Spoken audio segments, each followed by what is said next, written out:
That's So really, it's quite fascinating. And when you talked about the nutmeg example, and I repurposed the term, relevant activity, that's one example of the DMV improving its relevance, nutmeg improving its relevance, all through data to merge those different transactions, right? Those different processes. yeah. And then just now, John, you're talking about, the local pub, the bakery, whatever, the gym, all these other local businesses that have had a really tough time, and I think are going to have even tougher times if they've made it this far.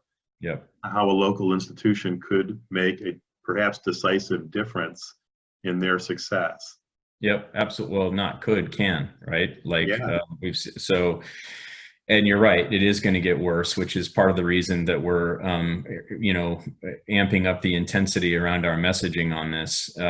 So we're, like I said, we're in this liminal space right now. We're not even 90 days removed from an artificial injection of capital and stimulus into the economy, and already we're seeing new stats emerge that 30% of the businesses that took PPP loans are probably going to shutter their doors in the next 30 to 90 days, right?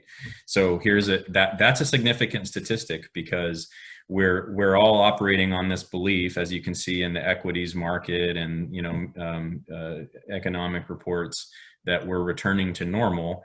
But and that's all based upon lagging metrics, right? But when we look at leading metrics like anticipated default on these loans, it tells a different story, that we really haven't done anything as a financial services industry to help solve the woes, the catastrophic woes of our communities in the face of this crisis.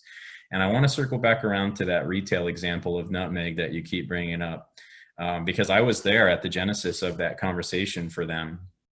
I remember when I got the phone call from Jeff Levesque and John Holt, and they said, this is the partnership opportunity that we have available to us. Could we do this with you as an extension of all of the technological components that we have in place? And again, I want to challenge credit union executives, because if John Holt were present in this discussion as CEO of that institution, he would say the following: they were not looking to build a new branch. Right. So remember what I said, that this idea of contactless has nothing to do with online or physical. It's some sort of radical synthesis of that, focused on the community, not our own institution. At that point in time, when they ventured into this radically successful model, they weren't even in the middle of a branch build conversation or campaign, right? Or they actually weren't even in the middle of a campaign to reinvent their digital services, because they had just launched an online banking solution. But the innovation that they were making in the marketplace was evident to community partners that had great need. And those community partners came forward and catalyzed innovation for the institution. That's very different than an annual, and we're heading into annual planning season right now, so this is probably timely.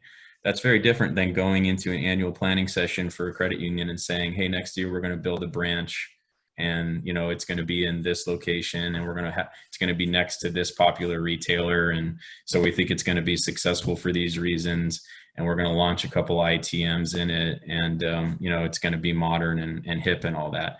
That is not how that success story came about. It came about because there was a community partner in need, and they were able to align their strategy and their thinking to solving problems for the community using the tools and assets that they have, right? awesome. Well, this probably is not for the tape, but there's all this stimulus being pressed out, and maybe more coming, maybe not, maybe they go into recess.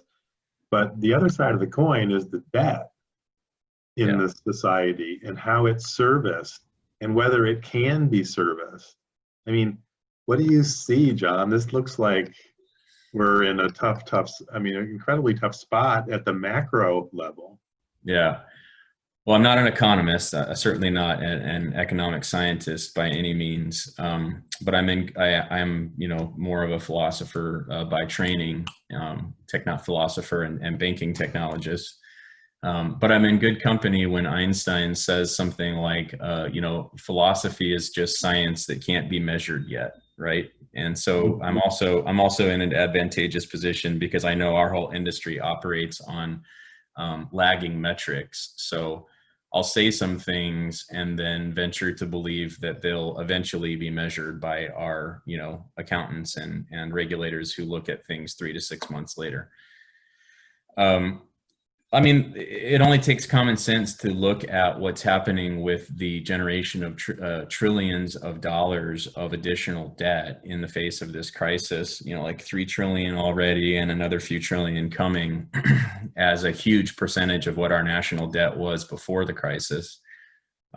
Probably a little uncanny that we're having this discussion today on the day when the news broke from CBO that, gross domestic product is down 38% annualized today.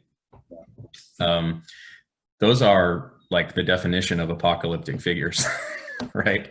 And I honestly don't know what to do with numbers like that besides laugh. But also I have recently imbibed a few bourbons and contemplated what this means in a centralized banking system and for the prospects of something like my 8-year-old son, right? Mm-hmm. It inevitably means a reduced level of freedom and autonomy to determine his own financial flourishing and to contribute to the financial flourishing of his community. It will mean higher taxes. It will mean new regulations. It will mean new laws. It will mean new social contracts at a minimum, right? It could mean things like a radical consolidation of banking services into a direct to Fed consumer relationship, which people who are scouring the fringe publications out there see that this is already being contemplated in the next legislation package, right, for bailout. And that's where it hits home for us as bankers and financial institution executives and technologists, or at least should, is that by accepting these bailouts as a means of solving the problem, instead of in looking for ways to inject our own capital and voices into the community as a solution, we're accepting contracts. And we're accepting debts that we may or may not be given the opportunity to repay if conglomerated interests and economies of scale larger than ourselves decide that there's a more efficient way to deal with this. So I think that the reality of a Fed wallet account for your average underserved consumer, which is the language that's being thrown out there right now in these fringe media sources, is extremely terrifying to our industry. That the Federal Reserve Bank itself sees a large segment of unbanked people who can't efficiently receive stimulus packages, and their solution is a digital wallet that gives them a direct to Fed consumer relationship. I mean, that's virtual annihilation for large swaths of the fields of membership that community financial institutions are chartered to serve. That's a major disruptive event that I'm not sure we will have the luxury of reacting to if we don't stay ahead of it right now. So I think these stimuluses and the situation around debt, like I said, I'm not an economics scientist, so there are people much smarter than me out there who are saying that the increase in debt really isn't a big deal, and it's certainly serviceable with adjustments to taxes, et cetera.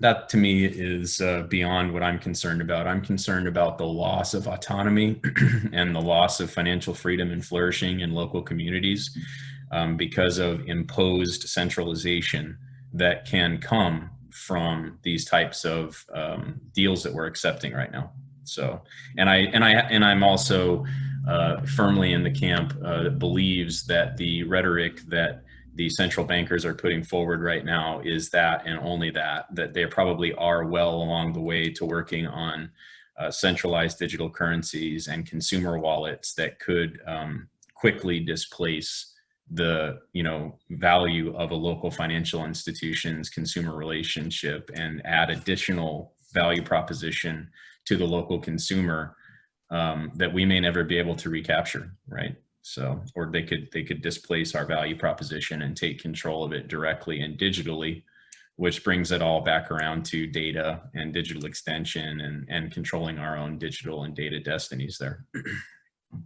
Fascinating. Yeah, it's really something. And I know the original draft of the CARES Act did have, I think, digital dollar in it and was pulled out through subsequent redrafting.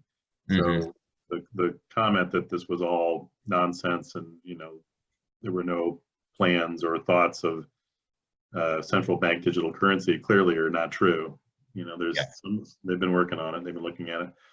Yeah, Um, I think we have to right now, Matt, as an industry, revisit this idea that we're really the epicenters of community financial freedom and flourishing, right? I've said that quite a few times, and that seems weird for a technologist or an executive, a financial institution mind to say something like that. But I think we're in a moment where if we don't rethink how we can ensure that fair and affordable access to financial products and services as these institutions that we are, right, then we'll probably, have to react later on in a margin where in an environment where margins are compressed and banking fundamentals like interest and fees are just totally inverted, and then we're at even greater disadvantage.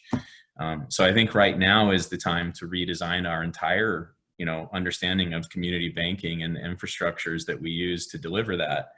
And to do that in a way that we align our business strategy to this realization that the situation of the consumer and the community is not necessarily one of freedom or choice always now, right? So we've got to radically synthesize what we're delivering to new audiences, new targets, deconstruct our binary ways of thinking, if we want to have any chance of competing with these other forces that you're pointing out that are arising. So